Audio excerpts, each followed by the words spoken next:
오늘 함께 볼 하나님 말씀은 우리 구약 성경 레위기 1장 1절로 4절까지 말씀을 함께 보도록 하겠습니다. 구약 성경 레위기 1장 1절로 4절까지의 말씀입니다. 찾은 줄 알고 제가 읽겠습니다.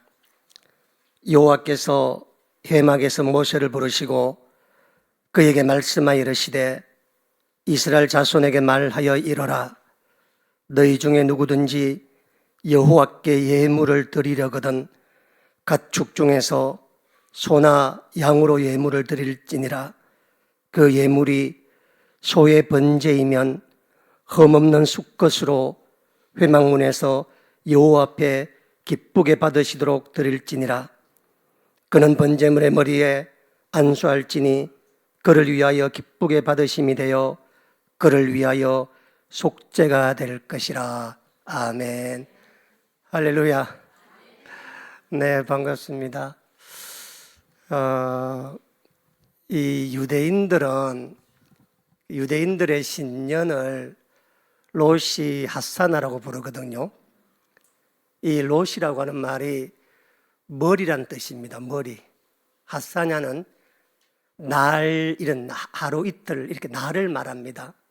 그래서 로시 하사나가 뭐냐면 모든 날들의 머리가 되는 날이다. 이렇게 해서 유대인들은 신년을 그렇게 부릅니다. 우리는 신년이 그레고리력으로 양력 1월에 해가 바뀌잖아요. 그렇죠? 그런데 유대인들은 다릅니다. 다 절기마다 다 그 성경적 의미가 있는데 이 로시 하사나는 하나님께서 아담을 창조하셨던 그 날이 로시 하사나 티시리올이라 그러거든요. 그때 하셨다. 그래서 그때를 신년으로 잡는데 그레고리역 우리가 쓰는 양력으로 보면 9월에서 10월 사이에 있습니다. 9월 달에 있거든요. 그래서 이제 하는데, 근데 이제 이 신년 축제일을 성경에서는 나팔절이라고 부릅니다. 많이 들어보셨죠? 나팔절. 왜 나팔절 부르냐면은 이 신년이 될 때 나팔을 크게 불어서 나팔절이라고 이야기합니다. 왜 나팔을 부냐면 이 영혼들을 새해가 되었다고 전부 다 깨우기 위함입니다. 그래서 전쟁에 나갈 때도 나팔을 크게 불잖아요. 그렇죠? 마찬가지로 인생에 새로운 큰 변화와 큰 전환점이 하나님께 붙어 주어졌다. 그게 전쟁이든 그게 날이든 해든 그때마다 나팔을 부는데 양각 나팔을 붑니다. 양각이라고 하는 게 무슨 말이냐면 양의 뿔을 말합니다. 절대로 나팔절의 나팔은 소의 뿔로 불지 않습니다. 왜 양각으로 부냐면 창세기 22장에 모리아산에서 하나님께서 준비하셨던 게 양이잖아요. 그렇죠? 그래서 또 출애굽기 32장에 이스라엘 백성들 하나님께 범죄했던 게 소잖아요. 그렇죠? 그래서 이 하나님이 우리를 부르시고 우리의 영혼을 깨울 때 부르는 나팔은 소로 된 뿔로 부른 게 아니라 반드시 양으로 된 뿔로 나팔을 불어서 양각절이라고 하고 양각으로 나팔절이라고 부릅니다. 그래서 한 해의 시작을 모든 영혼을 다 흔들어 깨워서 한 해를 시작하자. 그런 점에서 이 부흥회가 우리 시대의 나팔절입니다. 어제 이제 신년을 하나님 말씀과 뜨거운 기도와 찬양으로 시작하는 것은 뭐냐면 내 영혼이 작년의 거 다 털어내고 하나님 앞에 영혼이 깨어지는 나팔을 부는 게 바로 이 부흥회입니다. 그래서 이 신년 부흥회를 통해서 여러분 영혼들이 전부 다 깨어나야 돼요. 흔들어 일어나야 됩니다. 그래야 하나님께서 주시는 로시 하사나 새로운 날들을 맞이할 수 있기 때문에 그렇습니다. 한 가지만 더 말씀드리면 올해가 이 동양적 사고 이 12간지에 의하면 60갑자에 의하면 병오년이라 그러죠. 그렇죠? 올해가 이 병자가 붉다라는 뜻이랍니다. 병자가. 그리고 오자로 한 오가 이 말을 나타내는 말이래요. 그래서 올해가 붉은 말의 해다 이런 말 들어보셨죠? 그렇죠? 그런데 되게 흥미로운 것은 뭐냐면 우리 성경에서는 말이 가축이 아닙니다.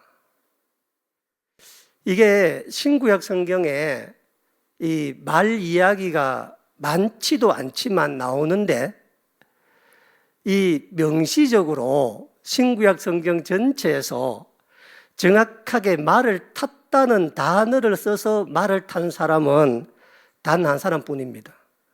신구약 성경 전체에서. 물론 말은 많이 나와요. 많이 나오고 나만도 무슨 마차 타고 왔다, 아합도 마차 타고 이스라엘 병을 갔다 말 많이 나오지만 또 이스라엘 애굽 군대들도 병거를 끌고 왔다는 말 많이 나오지만 실질적으로 말을 탔다라고 하는 동사를 사용해서 말을 탄 사람은 모르드게 한 사람뿐입니다. 이 성경에 신약 성경에 한 사람도 없습니다. 말 탄 사람. 아니 말 이야기도 그러니까 요한계시록에 말 탄 사람 4사람 나오지만 그것은 상징에 대한 얘기고 현실에는 말을 안 타고 다 나귀를 탔잖아요. 그렇죠? 그래서 말은 항상 뭐라 그럴까요? 힘과 권력의 상징이고 지금으로 말하면 땡급입니다. 이렇게 가축이 아니고 사람이 기르는 그런 가축이 아니고 그래서 하나님께서는 말을 제물로 받지 아니하셨습니다. 그래서 말이 역동적이고 대단한 짐승인지 모르겠지만 성경에서는 그렇게 대접을 받지 못한다. 이것도 병오년 말의 해기 때문에 제가 한번 말씀드리는 겁니다. 상식적으로 한번 이해해 놓으면 좋겠다 하는 생각이 듭니다. 작년 12월 12일 날 마침내 하나님의 계획하심 가운데 운봉산 기도원에서 12번 부흥회 중에 첫 부흥회가 은혜 가운데 열렸습니다. 부흥회를 마치고 난 다음 날 이제 센터로 돌아오는 차 안에서 천 원장이 저를 보더니 목사님 이번 신년 축복 성회 때는 성경에 대한 안수에 대한 성경적 의미에 대해서 한번 설교를 하는 게 어떻겠느냐. 하나님께서 그런 감동을 주셨다. 그래서 안수에 대한 성경적 의미, 신학적 의미를 한번 설명을 해달라. 그 이야기를 작년 12월 12일, 13일 날 돌아오는 차 안에서 제게 그렇게 말하더군요. 제가 천 원장이 제게 왜 그런 말을 했는지 의도는 제가 명확하게 압니다. 안수는 언제 받는 것이고 안수는 누가 받는 것이며 안수가 얼마나 귀하고 소중한지를 성도들에게 알리고 싶어하는 그 마음은 참 귀하고 가력하지만 제가 적답하지 않았습니다. 내가 한다 안 한다 말하지 않았습니다. 왜냐하면 성경적 의미, 신학적 의미, 신년에 불 꺼주기 좋은 주제죠. 그렇죠? 받았던 은혜 싹 날려버릴 새로운 결심하러 왔는데 웬 성경적 의미, 웬 신학적 의미, 차갑게 식어서 돌아갈 여러분 눈길을 생각하니까 저렇게 목사가 할 이야기도 없나 신년에 그 말 할까봐 그래서 제가 답을 안 했습니다. 한다 안 한다. 그리고 나름대로는 2026년 병오년에 하늘을 쪼개고 땅을 쪼갤 설교를 내가 해야 되겠다. 다 깜짝 놀라 다 자빠져 하나님 앞에 회개하는 역이 나는 거 해야 되겠다. 그래서 이제 칼을 갈았는데 그 다음 주 목요일 날 천원장 이 단에서 김 목사님이 신년 축복성에 안수에 대한 성경을 했다고 그걸 했다는 겁니다. 나보고. 그러니까 나보고 준비하라. 야 참네. 그래서 이게 우회해야 되나 하고 생각을 오래 했지만, 그러나 다한에서 하나님께서 또 그렇게 하라고 이야기를 했으면 또 이 센터의 절대갑이 누굽니까? 순종함으로 또 듣고 또 이곳에 온 여러분들 가운데 안수에 대한 성경적 의미, 안수에 대한 신학적 의미가 혹시라도 한 사람이 필요한 사람이 있지 않을까 싶어서 오늘 여러분과 함께 한번 이 주제에 대해서 한번 함께 나눠보려고 합니다. 사실 저는 이런 주제는 제가 매주 화요일 날 제가 설교하잖아요, 그렇죠?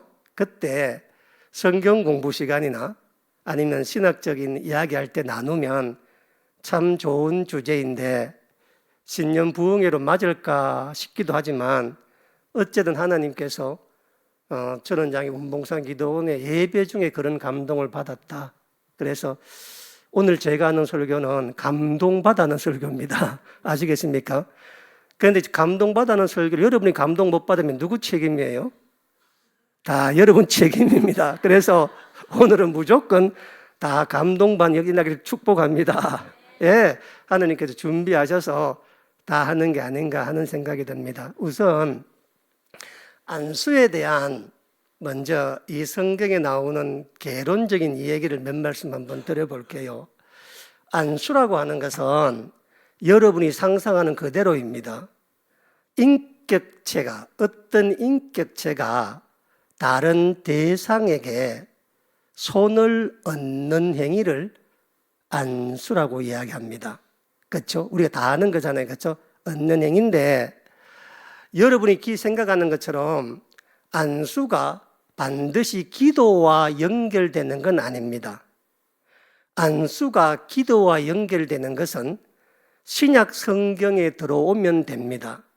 사도행전 6장에 사도들이 7 집사를 세울 때 안수하고 기도했다 나오지 다른 부분 대부분 다 안수했다는 단독 동사로 나옵니다. 어쨌든 간에 안수를 하는데 안수는 인격체가 다른 대상에게 손을 얹는 행위, 손을 얹는 종교적 행위를 안수라 그러는데 그 대상이 2개가 있습니다. 첫째가 사람입니다. 2번째는 짐승입니다. 그래서 성경 전체에서 안수의 대상은 사람 아니면 짐승 딱 2 존재뿐이었다. 인격체입니다. 하나님이 한 번도 사람을 안수하지 않았습니다. 예수님은 하나님이시지만 참 사람이잖아요. 그렇죠? 그래서 인격체가 다른 대상에게 하는 게 안수입니다. 자, 이제 안수 알았죠? 개념에 대해서. 그렇죠? 그러면 이 안수와 관계되어서 여러분들이 생각해 볼 만한 3가지의 질문이 있습니다. 첫 번째가 안수는 한 손으로 하는 게 맞을까? 2 손으로 하는 게 맞을까? 하는 질문입니다. 저는 가급적으로 2 손으로 안수를 하려고 합니다. 성경에는 한 손으로 안수하는 경우도 나오고 2 손으로 다 안수하는 경우도 나옵니다. 그래서 한 손으로 하든 2 손으로 하든 안수에 대한 특별한 방법이나 내용의 차이는 전혀 없다. 먼저 정리해 놓으시기 바랍니다. 2번째는 그러면 안수는 머리에 하는 거냐 아니면 다른 신체 부위에도 안수를 해도 되느냐라고 하는 질문에 대해서는 신구약 성경이 명확하게 나누어집니다. 구약 성경에는 전부 다 머리에만 안수를 하는 것밖에 나오지 않습니다. 그게 짐승이든 사람이든 전부 머리에만 안수를 하는데 그 이유가 뭐냐면 구약 성서에는 병자를 위한 안수가 단 한 번도 없습니다. 그러니까 당연하게 그런 게 없죠. 그런데 신약 성경 들어오면 그 병자를 위한 안수가 제일 많습니다. 신약 성경에는. 그래서 그 신체 부위마다 그때마다 다 안수했기 때문에 안수를 머리에만 해야 되냐? 아니면 벌써 잔다. 이거 시작도 안 했는데. 예, 정신을 바짝 차리시기 바랍니다. 감동받아는 설교이기 때문에 다 감동을 다 들으셔야 돼요, 오늘. 그러니까 밤에 좀 자시고 낮에 좀 설교 잘해야 돼. 자, 그래서 이제 신체 어떤 부위든 안수를 하는 것은 전혀 그 어떤 제한이나 금기사항이 전혀 없다. 다 할 수 있다. 세 번째, 그러면 안수는 한 사람에게만 해야 되느냐? 한 사람이 여러 사람에게도 할 수 있느냐? 여러 사람이 한 사람이도 할 수 있느냐? 여러 사람이 할 수 있느냐? 이 네 가지잖아요, 그렇죠? 네 가지 역시 성경 전체에 다 나옵니다. 전체에. 그래서 이제 우리가 임직식 할 때, 목사 안수 받을 때, 우리 지방의 목사님들 다 와서 한 사람한테 이렇게 안수를 하잖아요, 그렇죠? 그럴 것도 있고, 또 카이캄 같은 데 보면 한 번에 한 200명씩 안수 받으면 또 안수위원들이 다 각각 따로 여러 사람이 한 목에 동시에 다 할 수 있잖아요. 그러니까 그 모든 예가 성경에 다 나와 있기 때문에 그 예를 다 하는 겁니다. 그래서 안수는 인격체가 다른 대상에게 하는 건데 그 대상은 항상 사람 아니면 짐승이고 안수는 뭐 선 하나든 둘이든 다 가능하며 신체 어떤 부위의 안수에도 다 가능하고 안수하는 사람이 10명이든 20명이든 1명이든 10명이든 아무 상관이 없이 안수를 다 할 수 있다. 일단 이제 이걸 개론적으로 여러분께서 머리에 한번 새겨 놓으시기 바랍니다. 자, 그러면 이제 구체적으로 그럼 안수는 누가 언제 어떻게 어디서 받았는가라는 이야기입니다.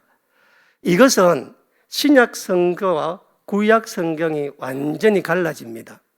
왜냐하면 구약 성서는 이 이스라엘 백성들의 삶의 중심이 성전 중심이었습니다. 성전 중심의 말은 뭐냐면 성전에서 드려지는 절기와 예배 중심이었단 말입니다. 그래서 구약 성서에 나타나는 안수는 전부 성전 안에서 성전과 관계된 절기와 예배 시에 있었던 안수들이 대부분이고 거의 다고 신약 성경에는 뭐가 무너졌어요? 성전이 무너졌고 예수님께서 성전 자체시잖아요, 그렇죠? 그래서 예수님이 가시는 그 자리가 사역하는 자리였고 그래서 성전을 넘어선 사역하는 세상 모두가 다 안수의 현장이었고 그 뒤를 이어받았던 사도 공동체 초대교회 지금까지 이어지는 우리 모두도 역시 성전 바깥인 이 사역 현장에서 안수가 이루어졌는 게 구약과 신약의 중요한 차이입니다. 먼저 말씀드리고 싶은 것은 지금 우리는 이제 이 성경 우리나라 말로 번역되어 있는 걸 지금 보는 성경 개역 개정판 성경이잖아요, 그렇죠? 제가 개역 개정판 성경으로 일단 말씀드릴게요. 개역 개정판 성경 기준으로 보면 구약 성경에 안수라고 하는 말이 23번이 나옵니다. 구약 성경에 23번이 나오는데 4가지의 종류의 안수가 나와요. 4가지 종류의. 여러분 지금 이게 무슨 신학교 강의 같지만 들어놓으시면 끝에 가보면 여러분께서 이게 왜 이렇게 말씀 아시게 될 겁니다. 잘 들어보세요. 4가지가 있는데 구약 성서에는 안수의 종류가 첫 번째는 뭐냐면 구약 성서의 안수의 99%를 차지하는 안수인데 사람이 하나님 앞에 나아가기 위해서 자기의 죄를 가려야 합니다. 우리는 죄인이기 때문에 주님 앞에 나아갈 수가 없어요. 그래서 그 죄를 가리는 방법이 속죄제나 번제나 화목제나 같은 제사를 통해서 내 죄를 가리는데 그때 짐승을 번제물로 드릴 때 짐승에게 안수를 하는 것이 구약 성경에 나오는 23번 가운데 16번이 이 안수에 대한 이야기입니다. 두 번째는 이거는 안수는 아닌데 창세기 48장에 보면 야곱이 죽기 전에 요셉의 두 아들이었던 에브라임 머나세를 머리에 얹어 손을 얹어 축복하는 장면이 있습니다. 물론 성경에서 안수라는 단어는 안 썼는데 이것도 또한 안수의 하나의 예인데 구약 성경 전체에서 단 한 번밖에 없는 경우입니다. 세 번째는 이게 매우 특이한 경우인데 이것도 한 번 나오는 안수인데 이스라엘 공동체 안에서 어떤 사람이 공개적으로 다른 사람이 듣는 자리에서 하나님을 모욕하면 이스라엘 공동체는 그 사람을 돌로 쳐 죽이는데 돌로 쳐 죽이기 전에 그 사람으로부터 하나님을 모욕하는 말을 들었던 사람 전체가 다 나와서 그 사람 머리 위에 안수해서 우리가 들었던 모든 모욕하는 죄를 그 사람한테 다 넘겨서 그래서 그 사람을 죽이기 전에 안수를 하는데 레위기서 24장에 나오는 이야기입니다. 딱 한 번 나와요. 한 번. 그래서 공동체 안에서 그러니까 하나님을 모독하는 것은 개인의 죄로 다룬 것이 아니라 공동체 죄로 다루었고 그래서 그 안수받는 사람이 이 사람이 바로 하나님을 모독한 사람이다 라고 하는 공적 표시를 하기 위해서 우리는 이 사람 죄에 아무 관계가 없다 라고 하기 위해서 하나님을 모독한 사람한테만 돌로 쳐 죽이기 전에 들었던 사람들이 그에게 손을 얹어 안수했다는 기록이 성경에 딱 한번 나오거든요. 매우 특별한 기록입니다.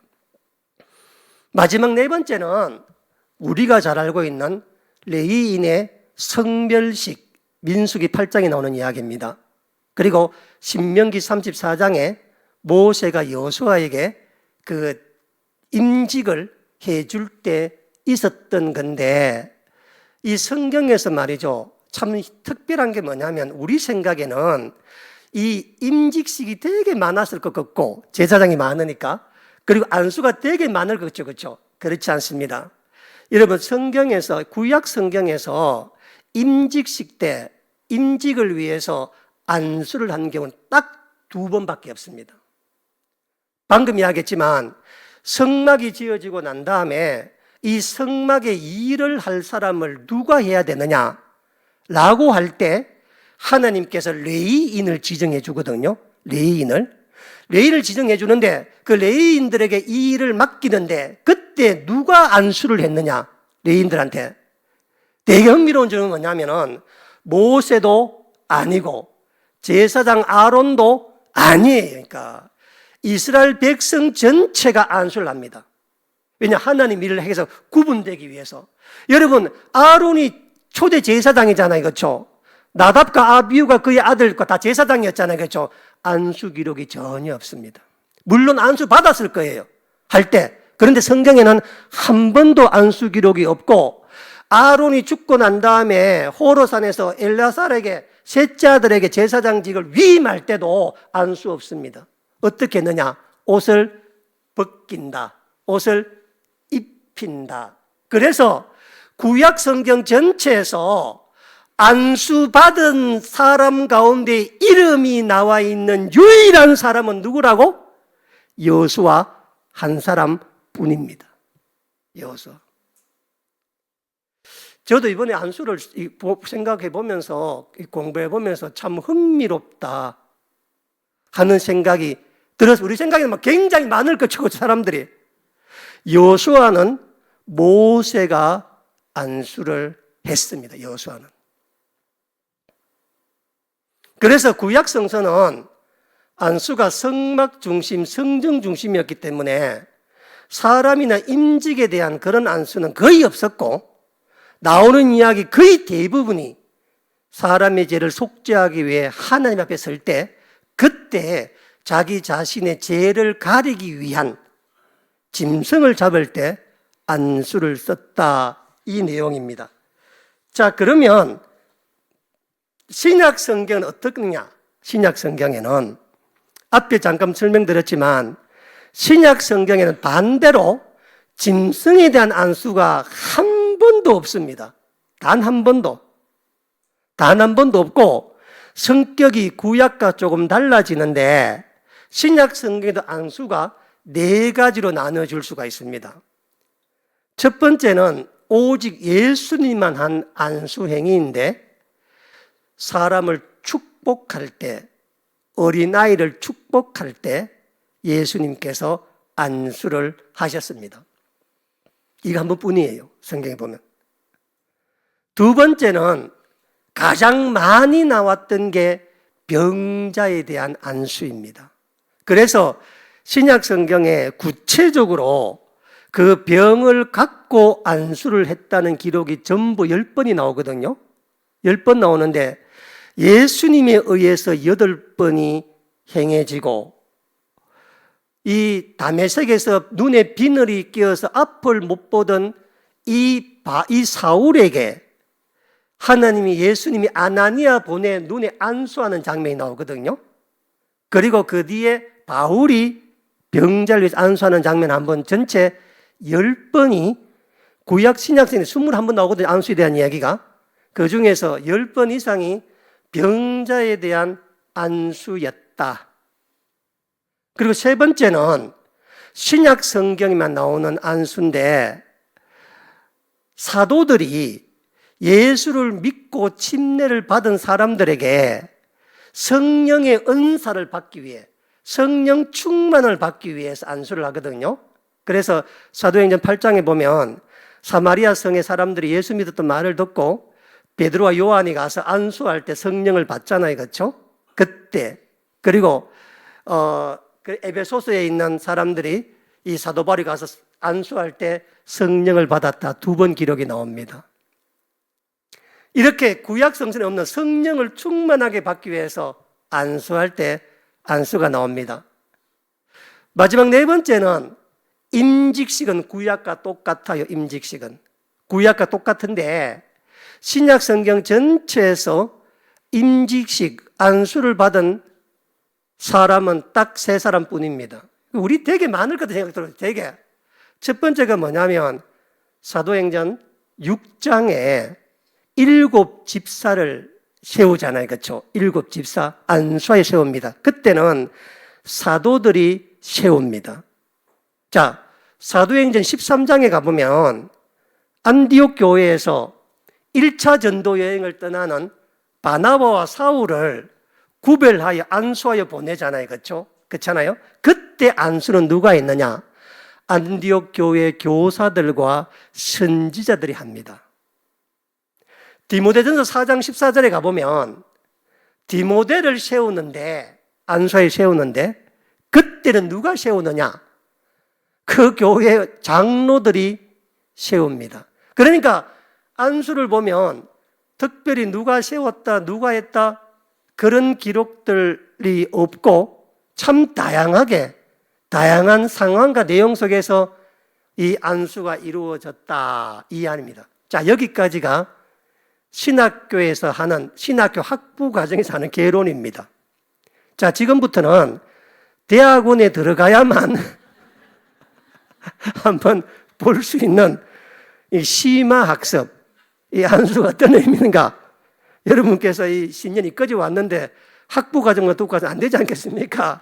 그래서 신학교에서 어떻게 하는가 한번, 대학원 수준에서는 안수를 어떻게 해야 되는가 한번 보려고 합니다.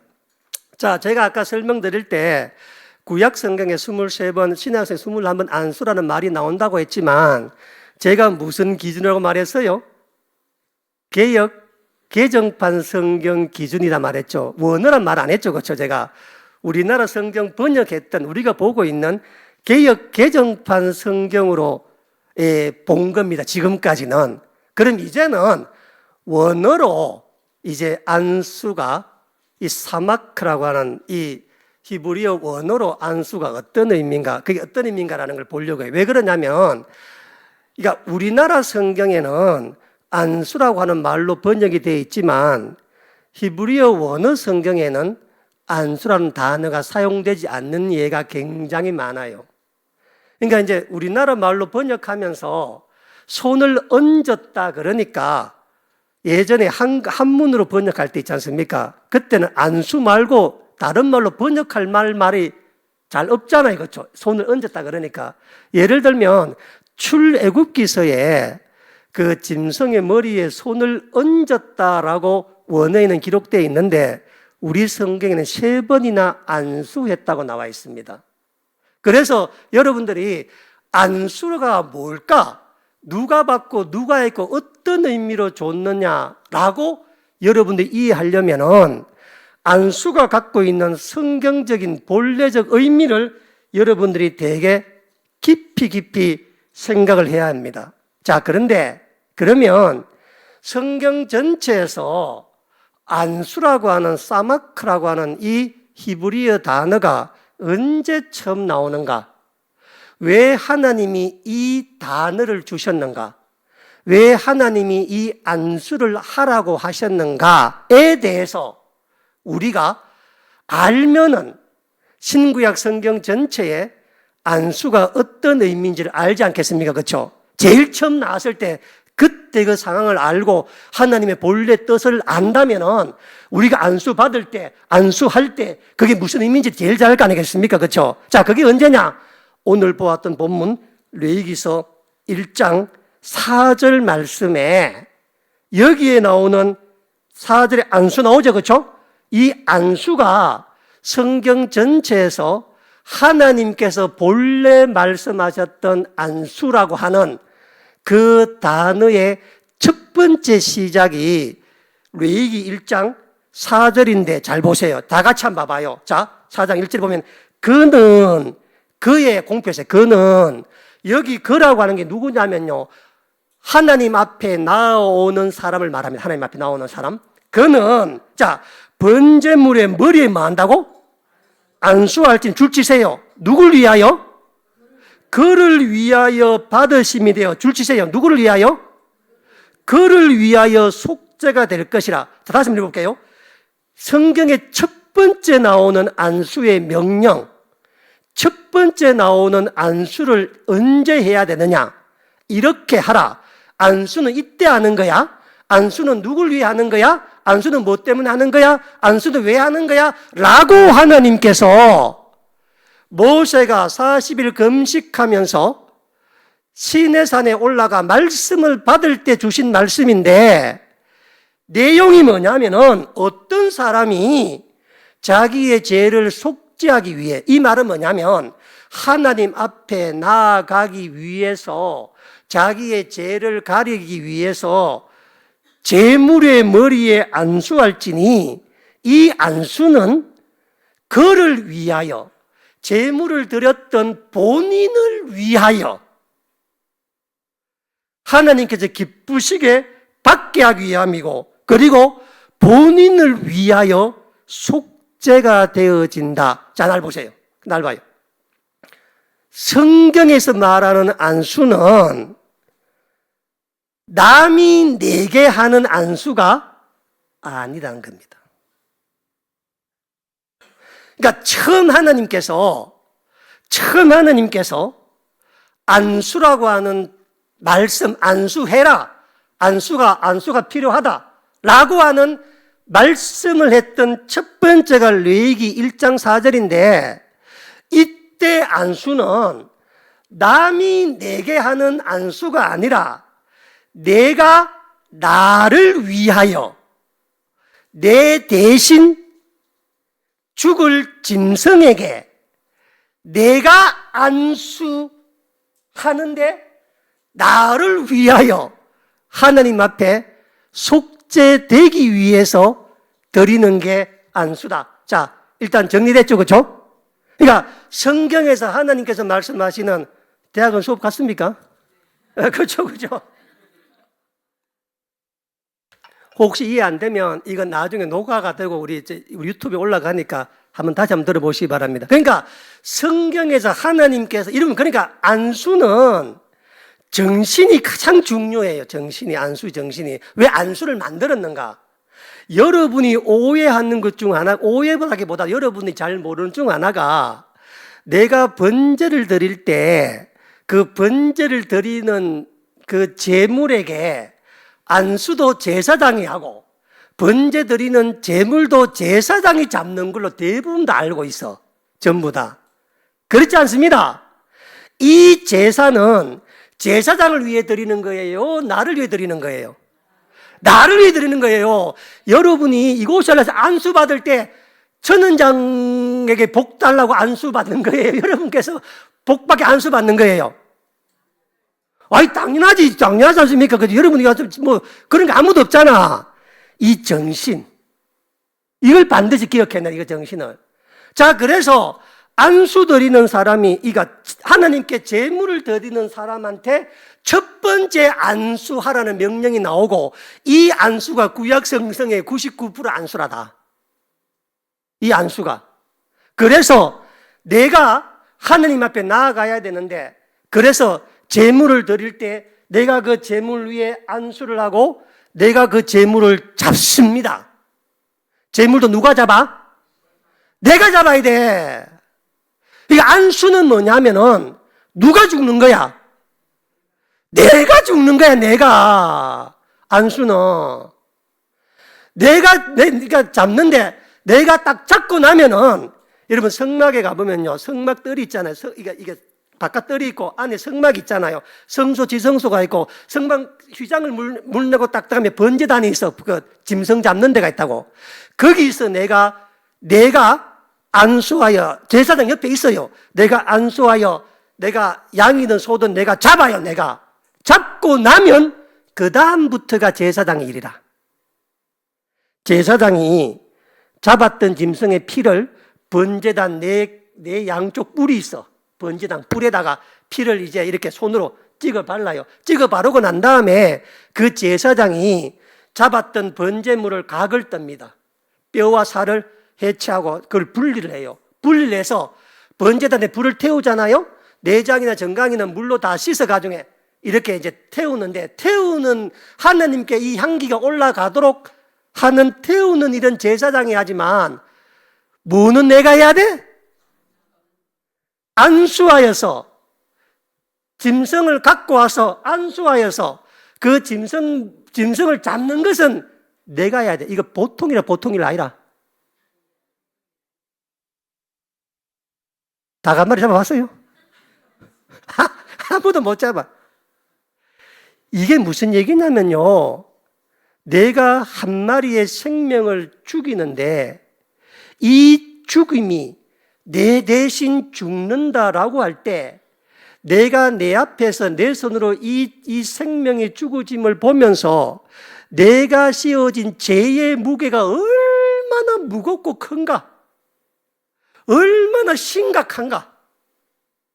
내가 하나님께 나아갈 수가 없어서, 내 지은 나아갈 수가 없어서 내가 이 살아있는 이 짐승을 내가 내 손으로 죽여야 돼. 내가 내 손으로 짐승을 죽여야 되는데 닭 한 마리를 못 죽이잖아.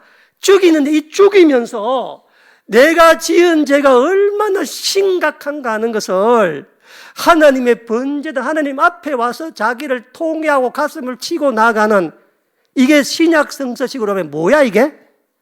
회개야, 회개. 가슴을 뜯고 치며 이 자기 자신이 이 몸부림치는, 다시는 내가 하나님 앞에, 예수님 앞에 이 길로 걷지 않겠다. 내가 다시는 내 죄로 말미 짐승이 잡아지는 이 고통을 내가 평생을 겪으면서 그 죄의 심각성이 얼마나 큰가라고 하는 이 하나님의 은혜의 장치라, 안수라고 하는 게. 그래서 천원장이 하나님께서 이번에 설명하라고 머리만 내밀면 돼, 안 돼? 발로 뻥 찰 거라 이제. 머리만 내밀면. 그런 게 안수가 아니라니까 하네. 그런 게 안수가. 오늘도 안수를 받을 수밖에 없는 나의 삶의 심각함, 내 삶이 변하지 아니하고 내가 홀로 서지 못하고 주님의 도움을 구할 수밖에 없는 나의 이 연약함에 대한 가슴을 찢는 게 있어야 손을 얹을 때 능력이 나왔나? 그럴 때 능력이 나타나는 거라. 그럴 때 그냥 하는 게 안수가 아니고. 그래서 있잖아요, 왜 하나님께서 이런 무지막지한 일을 했는가? 여러분, 이스라엘 남자들은 죽을 때까지 보통 일이 아니라. 이거 왜 이렇게 하셨는가? 왜냐하면 죄 죄 때문에. 하나님께서 세상을 창조하시고 에덴 동산에 사람을 만드셨는데 그 사람들한테 한 가지 부탁을 하셨어요. 뭘 먹지 말라고? 선악과 먹지 말라고. 이거 먹는 날에 정녕 너희가 망한다고 죽으리라. 성경에 있잖아요. 죽음을 제일 먼저 입에 올린 분이 하나님이십니다. 이때 죽음은 우리가 육신으로 죽는다는 말이 아니라 하나님과의 관계가 망한다고? 끊어진다. 그러니까 세상 사람, 죽은 사람 산 사람들이야. 다 죽은 사람이야. 하나님과 관계가 맺은 우리는 죽어도 죽은 거야, 죽은 거 아니야? 아니야. 그래서 뭐래? 잠을 잔다. 이야기하자는 거죠. 그러니까 하나님께서 뭐냐면 네가 이걸 먹는 날에는 나하고 관계가 끊어질 거다. 근데 말들 안 들어. 희한해요, 저. 진짜 말 안 된다니까. 사람도 마찬가지야. 자식도 부모가 다 마찬가지야. 다 말을 안 들어. 그래 뱀에 곰에 빠져가지고 먹었잖아요. 먹음으로 말미암아 죄가 들어온 거야. 세상에 있잖아. 죄가. 하나님 관계가 뭐예요? 끊어진 거야. 관계가. 죄라고 하는 것은 뭐냐면 하나님 우리의 관계가 뭐라고? 끊어졌다를 말하는 거라. 끊어졌으니 이제 뭐만 남은 거야? 죽음만 남은 거야. 그러니까 죽음은 죄의 결과입니다. 죄의 결과. 그랬는데 하나님은 마음이 독하지를 못해. 그날로 다 우해야 돼? 다 죽여야 돼. 하나님은 하나님이시니까 신의 속성은 뭐냐면 자기가 한 말을 번복하면 돼, 안 돼? 이 자기가 한 말을 번복하면 신이 아니야. 왜냐? 신은 다 알기 때문에 번복할 수가 없잖아. 신의 속성이 그렇잖아. 바꿀 수가 없잖아. 그런데 하나님은 우리를 너무 사랑하셔서 하나님의 당신의 말도 지키고 사람도 죽이지 않는 그런 차선책을 생각해내는데 그게 뭐냐면 사람 대신 동물을 죽이는 뭐예요? 제사를 하나님께서 인간에게 명하신 거라. 그러니까 우리에게 주시는 이 제사라고 하는 것은 하나님이 우리에게 줄 수 있는 최고의 뭐야? 은혜예요. 그런데 이 제사의 최절정이 예수님의 십자가잖아. 우리는 더 이상 안 하자. 한 번으로 끝내낸 거잖아. 그렇죠? 그러니까 이 십자가는 하나님께 인간을 세상을 주는 구원이라고 하는 게 바로 이 제사 제도의 완성이 뭐냐면 이 십자가에서 어린 양인 예수님께서 우리 모두를 위해서 하나님 기뻐하는 제물로 받아들임으로 말미암아 이제 더 이상 뭘 안 해도 돼? 양을 안 잡아도 된다. 그래서 여러분 성경이 아무렇게나 쓰여진 게 아니라 예수님이 아무리 십자가 쓰여진 게 아니라 구약성부터 신약성까지 전부 다 이 조직 신학적으로 있잖아요. 완전히 다 한 줄로 깨어져 나가는 거라. 그래서 안수라고 하는 말, 이 말의 히브리의 원래 뜻이 있잖아요. 부담을 지운다. 부담을 지운다는 게 있잖아요. 내가 넘긴다는 거. 그래서 여러분 안수할 때 있잖아요. 이 번제단에서 안수할 때 이 짐승의 뿔 사이에 안수하거든요. 뿔 사이에. 두 손으로 안수를 하는데 내가 이 유대교 랍비 문서를 보면 지가 할 수 있는 모든 힘을 다해 안수를 해야 돼. 내 죄가 일로 전부 다 전가되고 다 넘어가고 일로 다 보낸다고 하는 그 마음 때문에 하고 또 어떤 경우에는 있잖아요. 어떤 유대교 문서를 보면요. 안수를 할 때 이 안수자가 제물 왼편에 서가지고 왼편에 서서 그 뒤쪽이겠죠. 그 뿔 사이에 두 손을 비스듬히 자기가 그 제물에 기대 내 모든 게 다 망한다고? 죄를 일로 다. 그러니까 유대 그 성경에 있는 그 옛날 사람들은 그 정도로 심각하게 생각하고 그 정도로 하나님 앞에 내가 지어진 죄를 여기에 다 넘겨서 그들을 다 보내었다라고 하는 것이 바로 거기에 다 있는 겁니다. 그런데 문제가 뭐냐면은 내가 내 죄를 주님께 대속하기 위해서 내가 내 재물을 안수를 해야 되는데, 그때 그 짐승을 아무 때나 언제든지 아무렇게 돈 주고 사서는 안 된다는 겁니다. 그래서 제사 이야기만 나오면 나오는 단어가 뭐예요? 뭐 없는 재물? 흠없는 재물, 흠없는 재물. 이 안수는, 이 번제는, 안수는 그 짐승이 죽는 게 누가 죽는 거야? 내가 죽는 거라고, 내가. 그래서 하나님 앞에 나와서 안수 받을 때, 여기 무릎 꿇을 때, 내가 죽는 마음으로, 내가 죽는 거야. 내가. 그래서 하나님, 내가 이 질병 때문에 내가 죽겠습니다. 내가. 하나님 말고는 답이 없습니다. 내가 물질 때문에 내가 죽겠습니다.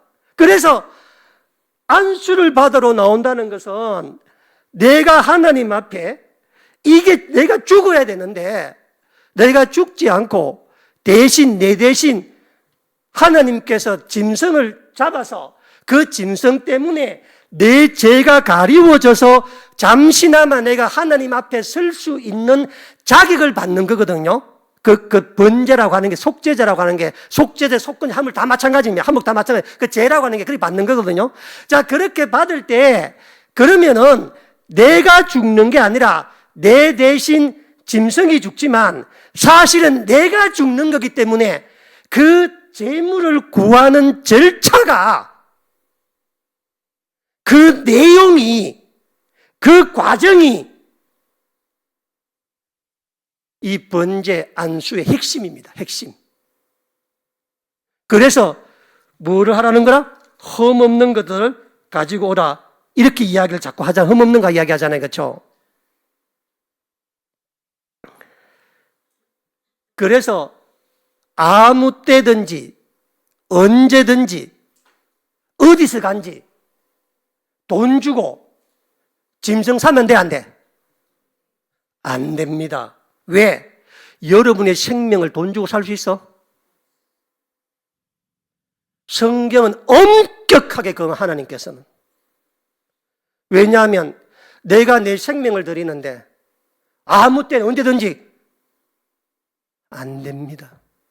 두 번째, 이 안수, 이 번제 제물 내가 죽을 때 구약 성경에는 반드시 공적 예배 시에만 안수하게 되어 있습니다. 유일하게 사적으로 안수한 게 창세기 48장에 야곱이라 했잖아요. 그렇죠? 그러나 야곱은 자기 손자에게 한 거예요. 자기 손자에게. 공적인 게 아니잖아요. 손자니까 그냥 내 아들 하는 거잖아요. 그렇죠? 그러나 나머지 모든 경우는 뭐라고? 공적 제사적으로 이루어지네. 그래서 천원장이 누가 안수 받으러 온다 하면은 해줘요, 안 해줘요? 안 해줍니다. 왜? 뭐부터 드리라 그래? 예배부터. 안수는 하나님께 예배하는 자리에 내가 죽는 거라. 내가 드려지는 거라. 그래서 공적인 예배, 그래서 안수를 받으려면 최소한 작은 예배를 드려야 돼, 하나님 앞에. 내가 내 자신이 하나님 앞에 드려지는 그 장소기 때문에 그렇습니다. 그리고 흠이 없는 것들을 드려야 돼, 흠 없는 거. 그런데 여러분, 흠 없다는 말을 너무 그렇게 어렵게 생각하지 마시기 바랍니다. 레위기 22장에 가면은 흠 없는 규정이 되게 많아. 왜 눈 먼 거, 진짜 하여튼 고자, 하여튼 종류별로 많아. 그런데 여러분 짐승 키워 보면 99%가 흠이 없습니다. 태어나는 짐승이 99%가 흠이 없어. 그러니까 흠 없다는 말은 뭐냐면 네가 알고 있는 정상인 그거를 드리라는 겁니다. 정상인 거 있잖아요. 그러니까. 그래서 성경에 나타나고 있는 병 고침은, 하나님의 은사는 하나님께서 우리가 사람 아닌 어떤 다른 존재를 만들어주는 게 아니라 정상적인 사람으로 만들어주는 게 복이라. 성경의 모든 기적은 내가 갖고 있는 원래 창조 상태의 인간, 그걸 바라크 복이라 그러거든요. 그 상태로 만들어주는 거잖아요. 그렇죠? 예수님께서 무슨 안전뱅이 날개 달아 하늘 날아간 게 있어 없어, 성경에? 그런 건 기적이 아니라 그런 거는 다 요술이고 전부 다 말도 안 되는 게. 그래서 원 상태로 만들어주기 때문에 허움 없다고 하는 것은 무슨 유리알 같이 맑고 무슨 그런 게 아니고, 눈 2개 달렸으면 됐고 다리 4개 달렸으면 됐고, 그게 흠 없는 거라. 그러니까 보통의 그걸 드리면 되는 겁니다. 근데 문제가 뭐냐면 이 번제는 내가 안수하는, 내 대신 죽는 이 번제물인 안수는 짐승인데, 자, 우리 2절 보세요. 1장 2절에 이스라엘 자손에게 말하여 이르되 너희 중에 누구든지 여호와께 예물을 드리려거든 뭐하라고? 가축 중에 소나 양이나 예물을 드려라 라고 이야기합니다. 하나님은 다른 짐승을 드리면 돼요, 안 돼요? 안 됩니다. 반드시 무슨 짐승을 드리라고? 소나 양이 아니고 가축을 드려라는, 가축을. 이게 신구약 성경에 인간을 구원하시는 하나님의 구원사에 가장 큰 핵심적인 단어가 뭐라고? 가축입니다. 그러니까 내가 길 가다가 아무 짐승 드리면 돼, 안 돼? 절대 안 됩니다. 절대. 가축이라고 하는 말은 내가 양을 드리든 소를 드리든 뭘 드리든 비둘기를 드리든, 비둘기 드리면 가축에 기르는 겁니다. 이런 비둘기 잡을 수 있어 없어? 산에 나가. 이런 산비둘기 드리다 가면 산비둘기 잡을 사람이 있어 없어? 총도 없는 무슨 잡아 산비둘기를. 다 기르는 겁니다. 전부 다. 아시겠습니까? 전부 다. 기르는데 소든 양이든 그런 게 중요한 게 아니고 반드시 뭐 해야 된다고? 가축인데, 가축이라는 말 뜻이 뭐예요? 집에서 길리는 짐승을 가축 그러죠, 그렇죠? 유목민에게 가축의 의미는 뭐예요? 여러분 잘 모르죠? 예전에 제가 어릴 때 우리 집에 있잖아요. 소 한 마리가 있었거든요. 우리 아버지의 모든 게 소입니다. 자식 나가도 서운하지 않는데 소 잃어버리면 서운해하시고 난립니다. 소 때문에. 유목민들은 농사 지어요, 안 지어요? 안 지어요. 그 가축의 온전히 뭘 의지해? 온 가족의 생명을. 무슨 가축을, 유목민을 봤어야 알지, 그렇죠? 저기 무슨 우즈베키스탄, 몽골, 저 동네 가보면요. 평생을 있잖아요. 가축만 키우잖아. 아무것도 안 하잖아. 그 가축의 젖, 가죽, 그게 다 뭐야? 내 생명이 전부 가축에게 있는 거야. 내 가축에. 그러니까 뭘 드리는 거야? 가축을 드리는 거야. 가축에 뭘 드린다는 말이야? 내 생명을 드린다는 거라. 내 자식이라. 고대 이스라엘 사람들은 그 사람 자는 집이나 가축 외양간에가 별도가 없었습니다. 앞에가 가축하고 집 안에가 살고 1층이 가축이고 2층이고 전부 다 한 집에 다 살아. 한 집에.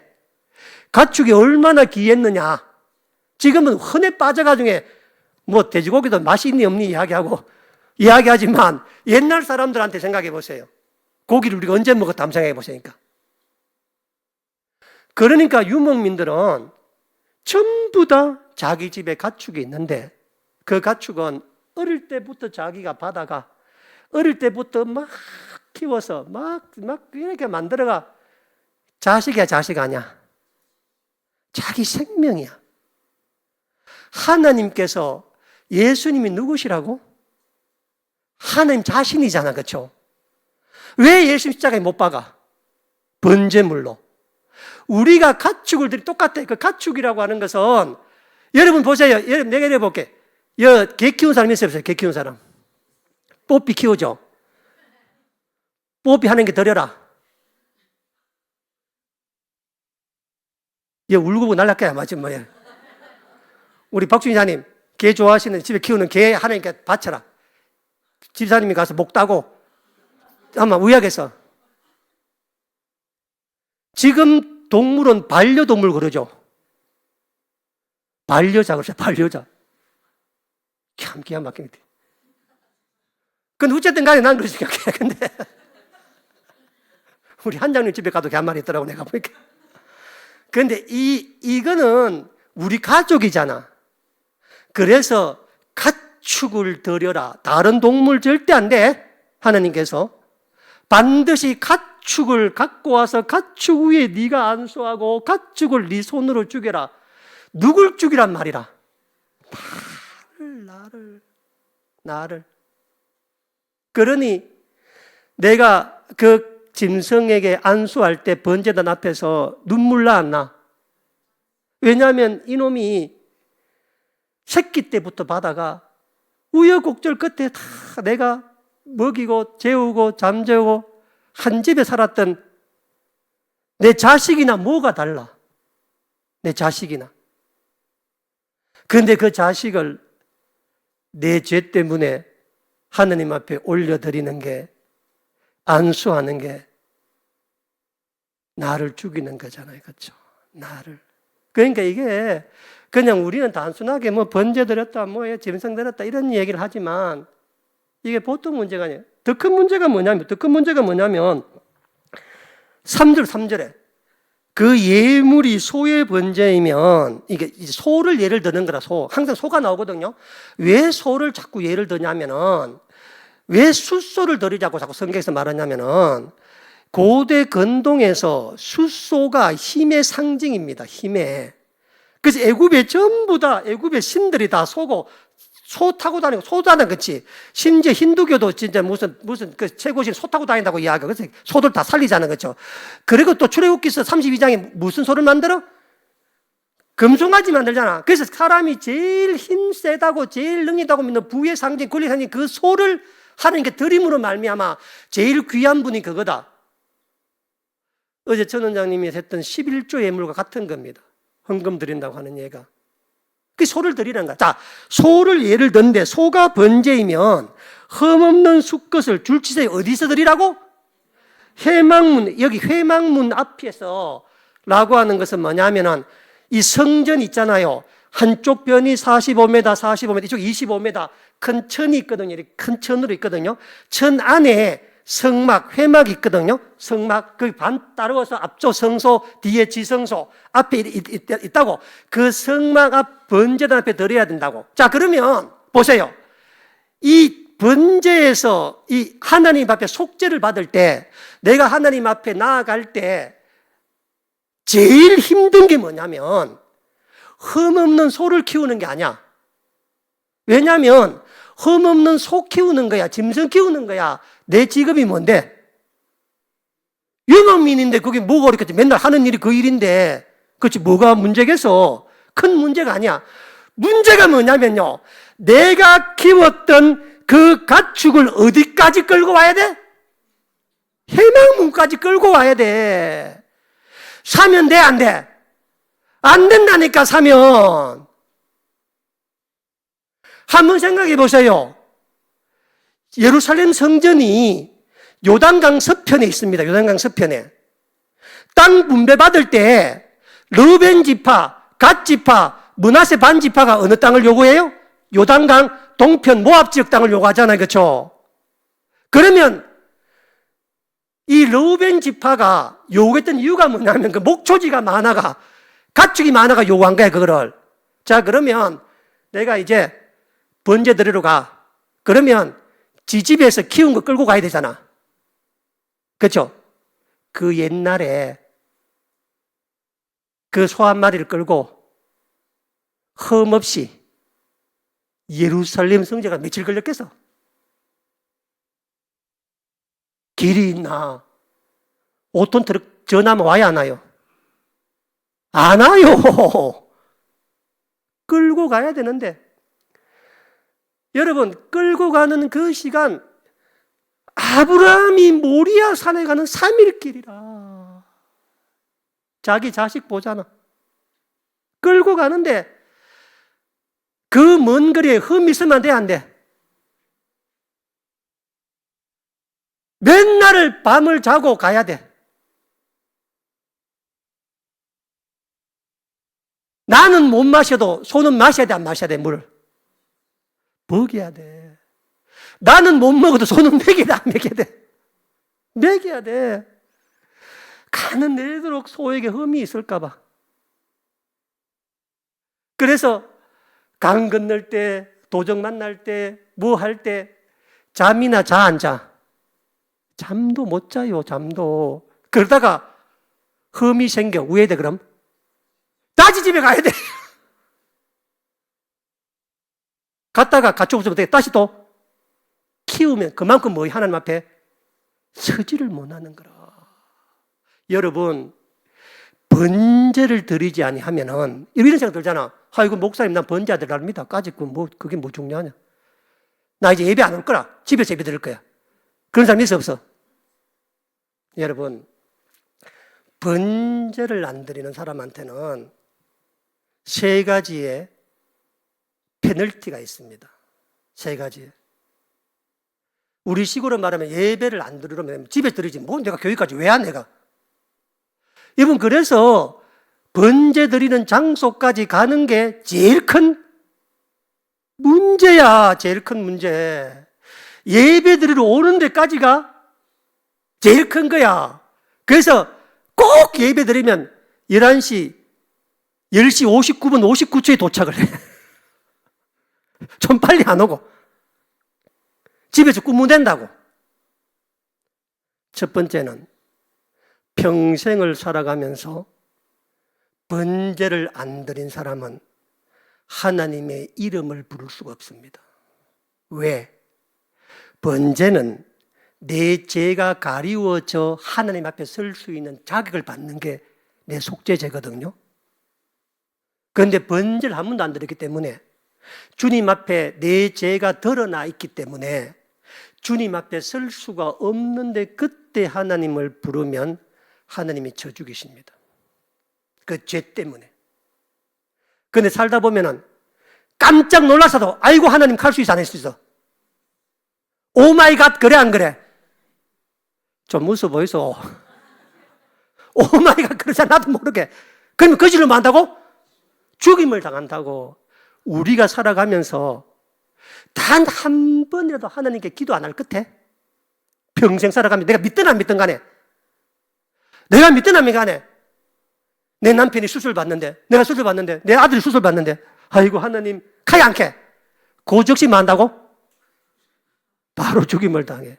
죄가 드러나기 때문에. 그래서 번제, 안수하여 그 제물을 드리는 것은 뭐냐면 하나님 앞에 내 죄를 사해달라는 게 아니라 내 죄를 만다고 가리워달라.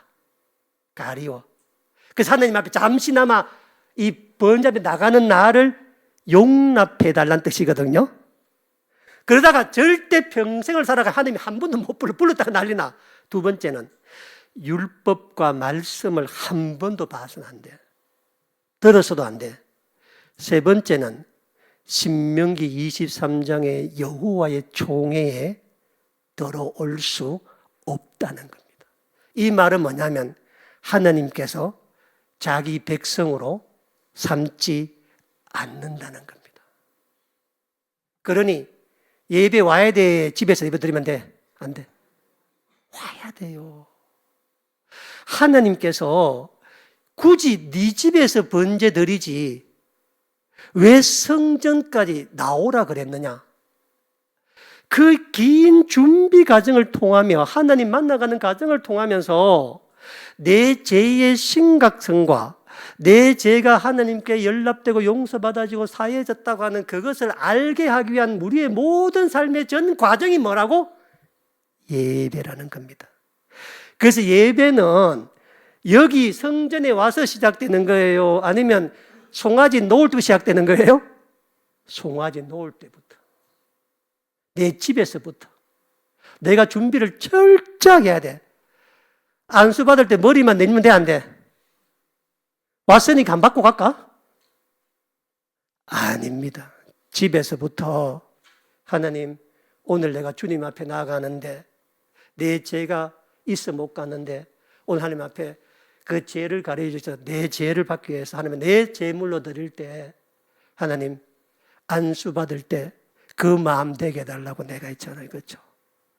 그 은혜 달라고, 그 축복 달라고, 그 영광 달라고 그 마음으로 와서 무릎 꿇어야 돼.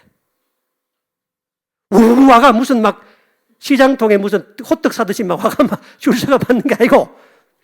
그래서 천원장이 이번에 성령의 감동으로 왜 2020 시작하면서 안수를 하락하느냐? 제가 속상했다니까. 왜? 하늘을 옮길 만한 설교가 지금 준비되어 있는데 지금 진짜 이게 깜짝 놀랄 말씀이 준비되어 있는데 안수에 대한 신학적 의미에 대해서 이야기하라니. 여러분 나니까 이 정도 하는 겁니다. 그래도 안수에 대해서 지금 아시겠습니까? 예. 또 이런 생각 들 때가 있잖아. 아이고 목사님 그러면 가축이라 하니까 베들레헴 가다가 베들레헴 목자들이 키웠던 가축, 성전 옆에 누가 키웠던 가축 하나 사가면 되지 않겠습니까? 이때 끌고 가다가 내가 이거 내 평생에 한번 가겠습니까? 내가 돌뿌리 차이면 집에 갔다 와야 되고 어디 한번 끌기면 집에 갔다 와야 되고 그러면 되겠습니까? 그런 생각 들어요, 안 들어요? 편리함이. 실제로 그런 사람들이 있었습니다. 그런 사람들이. 예수님께서 신약 성경에 가장 화를 많이 냈던 게 요한복음 2장이거든요. 뭐라고 나와 있냐면은 요한복음 2장에 가보면 이런 말이 있습니다. 유대인들의 유월절이 가까운지라 예수께서 예루살렘에 올라가셨더니 성전 안에서 소와 양과 비둘기 파는 사람들과 돈 바꾸는 사람들이 앉아있는 것을 보시고 노끈으로 채찍을 만드사 양이나 소를 다 성전에서 내쫓으시고 돈 바꾸는 사람들의 돈을 쏟으시며 상을 엎으시고 비둘기 파는 사람들에게 이르시되 이것을 여기서 가지고 가라. 내 아버지 집을 장사하는 집으로 만들지 말라. 그때도 있었다는 게 약삭 빠른 사람들 전부 다. 그런데 예수님 말씀하신 게 뭐냐면 이놈들아, 양을 드리는 게 중요한 게 아니라 양을 드리도록 만든 하나님의 사랑과 본 정신을 알아라는 겁니다. 양 드리는 게 뭐 중요해? 그건 바치는 게 뭐 중요해? 하나님께서 무슨 양피 한 장하신 분도 아니고. 내가 내 자신을 하나님 앞에 드리는 이 일에 있어서, 이 시작함에 있어서 예수님께서도 그 매를 맞고 그 과정 가운데 골고루 언덕 가셨는데 내가 내 집에서부터 내가 내 죄를 속죄하고 하나님 앞에 나아가고 하나님 앞에 서기 위해서 가는 그 내 자신을 죽이러 가는 그 일에 내가 그 정도의 고민과 이 정도의 열심과 경건과 기도와 생활 없이 왔다가 입구에 양 한 마리 사가지고다가 드리면 안 된다는 겁니다. 안 된다는 거. 말씀을 마치겠습니다. 2026년 새해가 시작됩니다. 이 새해에 하나님 말씀으로 나팔을 불었습니다. 우리의 영혼이 깨어나야 합니다. 올 한 해 하나님 앞에 여러분 자신이 번제물인 걸 꼭 기억하시기 바랍니다. 안수 받을 때 주의 종들이 안수하지만 내가 내 연약한 내 자신이 안수되어진다. 내가 죽어진다. 내가 하나님 앞에 새로워진다. 만들어진다. 그 마음으로 여러분이 집에서 키웠던 자식 같은 여러분 생명을 드리는 마음으로 무릎 꿇고 안수할 때 응답 있겠어요? 안 있겠어요? 있습니다. 하나님 연락한다고. 그래서 보세요. 그래서 내가 저기 요단강 동편에 6개월을 걸쳐 왔어. 6개월을 걸쳐서 막 애지중지하면서 막 와가지고 그 재물이 받아들여진다면 하나님이 날 받아들여줬구나. 그 감격, 그 기쁨, 그렇죠? 그 재물이 나를 받아들여지는 거잖아. 그래서 내가 얼마나 큰 감격과 얼마나 큰 기쁨과 감사가 있겠습니까? 올 한 해 이 감격과 이 기쁨으로 주님 앞에 나아가고 올한해 안수를 받을 때마다 하나님 이 말씀 이거 생각해서 이 레위기 1장 4절 하나님이 안수를 주셨던 본래적인 목적, 단순한 무엇을 얻는 게 아니라 구하는 게 아니라 내가 죽어지는 자리가 올 한해 여러분 삶 가운데 안수의 자리가 되기를 축원합니다. 기도하겠습니다. 참 좋으신 하나님, 2026년 새해가 은혜 가운데 열립니다. 실은 무엇가 다르겠습니까?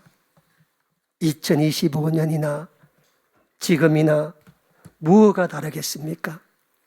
형편도 내용도 사는 것도 어려운 것도 힘든 것도 모든 것 다 동일합니다. 그렇지만은 하나님께서 절기를 만들고 세월을 만들고 이 뜻을 만들었던 것은 우리로 하여금 다시금 멈추어 서서 우리 자신을 돌아보고 하나님 우리를 세우신 그 귀한 뜻이 무엇인지 돌이켜보라는 것입니다. 하나님은 번제를 통해서 안수를 말씀해 주셨습니다. 안수는 나를 위하여 내가 하나님께 기쁘게 받아들여지기 위해서 내 자신이 죽는 과정이 주님 말씀하신 안수였습니다. 예수님 오심으로 말미암아 구약 제사가 폐하여져서 이제 그런 안수는 필요가 없지만 이제는 우리 주님을 쫓아 병자를 축복을 그런 안수로 와 있지만 그러나 안수를 받을 때마다 내가 그 마음 갖고 주님 앞에 선다면은 우리 하나님 기쁘게 연락하여 주시고 기쁘게 우리의 전 인생과 삶과 사업과 생업들을 주께서 다 받아 주실 것입니다. 하나님, 2020년 올 한 해 나의 삶과 가정과 직장과 생활과 사업과 물질과 내 자식, 내 심령 모든 것들이 하나님께 올려지는 한 해가 되게 도와주옵소서. 하나님께서 기쁘게 받아주시는 한 해가 되게 도와주옵소서. 그로 말미암아 내가 주님 앞에 당당히 설 수 있는 부끄러움이 없이 주님 앞에 나아갈 수 있는 언제든지 주님의 이름을 부를 수 있는 그리스도인으로 올 한 해 살아갈 수 있도록 우리 하나님 역사하옵시고 축복하옵시고 올 한 해 가운데 함께하여 주옵소서. 특별히 귀한 여종 세우사 올 한 해 선교사인데 이끌 사업 가운데 주님 불같이 역사하여 주옵시고 영육 가운데 간근케 붙들어 세워 주옵시며 함께 동력하는 교역자들과 함께하는 모든 주의 종들에게 같은 은혜 더하여 주옵소서. 감사하며 예수님 이름으로 기도하옵나이다. 아멘.